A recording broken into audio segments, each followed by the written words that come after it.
Hello students. Today we discuss the same topic, task and methods. On the previous class we had discussed about the concepts of task and methods. Today we focus the definitions of task and methods. Let us discuss about this topic in detail.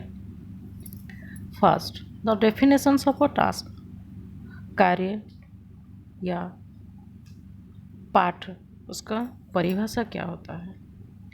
An activity which requires learners to arrive at an outcome from given information through some process of thought and which allowed teachers to control and regulate that process was regarded as a task.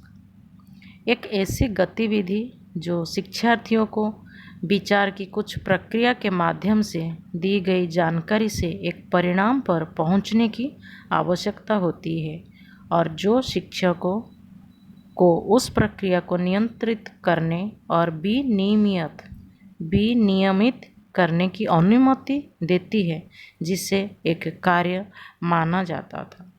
यहाँ पे बताया जाता है overall छात्र task इसीलिए दिया जाता है, कोई परिणाम या नतीजा देखने के लिए स्टूडेंट को दिया जाता है और वो जो स्टूडेंट को दिया जाता है किसके ज़रिए के और किसके माध्यम से दिया जाता है, यहाँ पे टीचर देते हैं, शिक्षक देते हैं छात्रों को।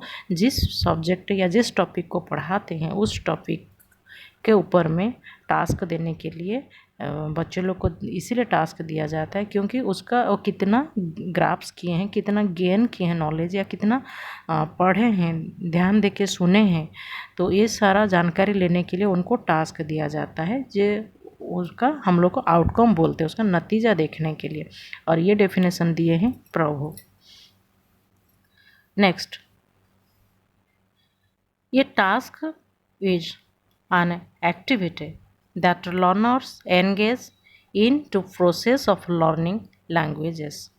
एक कार्य कोई भी गतिविधि है जो सीखने वाले भाषा सीखने की प्रक्रिया में संलग्न होते हैं। ये एक इसको दिए हैं विलियम्स। ये एक कार्य जो होता है बच्चों को स्टूडेंट लोग को जो टास्क दिया जाता है, ये एक गतिविधि है, मतलब ये एक्टिविटी है। इसको हम लोग को थियोरेटिकल नहीं प्रैक्टिकल एस्पेक्ट से तौर पर देखेंगे। यहाँ पर जो एक्टिविटी दिया जाता है, छात्र एंगेज होते हैं, खुद को नियोजित करते हैं और इसका प्रोसेस होता है। और ये जो टास्क को पूरा करने के लिए उन लोग भाषा का प्रयोग करते हैं, लैंग्वेज प्रयोग करते हैं, मैं भी हिंदी में, मैं भी इंग्लिश में, जैसे भी करके उसको पूरा करने के लिए प्रयास करते हैं। नेक्स्ट, ये task is an activity where the target language is used by the learner for a communicative purpose in order to achieve an outcome। Jane Willis दिए हैं, एक कार्य एक गतिविधि है जहाँ एक परिणाम प्राप्त करने के लिए लक्षित भाषा का उपयोग शिक्षार्थी द्वारा एक संप्रेषणीय उद्देश्य के लिए किया जाता है। यहाँ पे लर्नों को दिया जाता है, एक्टिविटी दिया जाता है, how to communicate and how to achieve the goal. एवं लोग को फोकस वही होना चाहिए। जब उनको कार्य दिया जाता है, उनका कुछ उद्देश्य लेके हुए बच्चे लोग को दिया जाता है, कुछ किसी एक तो पर्सपेक्टिव उसको ध्यान में रखते हुए बच्चों लोग को टास्क दिया जाता है और स्टूडेंट उसको अपने किसी हिसाब से उसको अपना फ्रेंड के ज़रिए हो, किसी भी तरह हो, उसको वो टास्क को पूरा करने के लिए वो लोग प्रयास करते हैं और ओवरऑल उसका नतीजा या रिजल्ट डिक्लेयर होता है। और वो टास्क अगर करके लाते हैं, वन टाइप ऑफ उनका अचीवमेंट होता है। और एक भी हम लोग उसको आउटकम भी बोल सकते हैं, परिणाम या रिजल्ट भी बोल सकते हैं, जिसको जेन विल्स दिए हैं। देन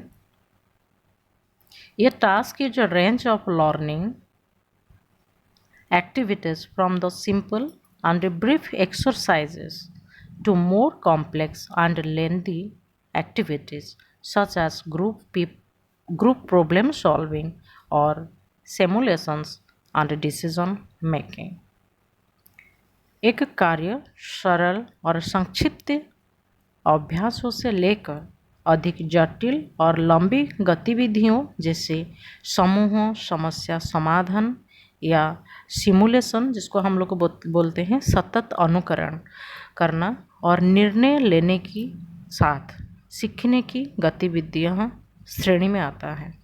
यहाँ पे लर्निंग जो एक्टिविटीज़ होता है, ये साधारणतः इसको टास्क के तौर पर हम लोग देखते हैं सिंपल टू कॉम्प्लेक्स तरफ जाता है। मतलब पहले सरलीकरण किया जाता है, छोटे छोटे टास्क दिया जाता है, फिर वो जैसे टास्क को पूरा करते हैं उस हिसाब से उनको ज़्यादा टास्क दिया जाता है। ये हैबिट उनमें डेवलप करता है, प्रॉब्लम सॉल्विंग हैबिट, कैसे समस्या को समाधान किया जाए, और सतत अनुकरण करते हैं क्योंकि एक साथ एक कड़ी जुड़ा होता है। जब छोटे टास्क दिया जाता है उसके साथ बड़े टास्क दिया जाता है तो कहीं ना कहीं एक रेंज हिसाब से जुड़ा रहता है, तो उसको बच्चे लोग को सतत अनुकरण करते हैं और उसमें जो दुविधा होता है उसको सॉल्व करने को प्रयास करते हैं, और जो गतिविधियाँ होते हैं डिसीजन लेते हैं, अपने हिसाब से निर्णय लेने की क्षमता उनमें डेवलप होता है।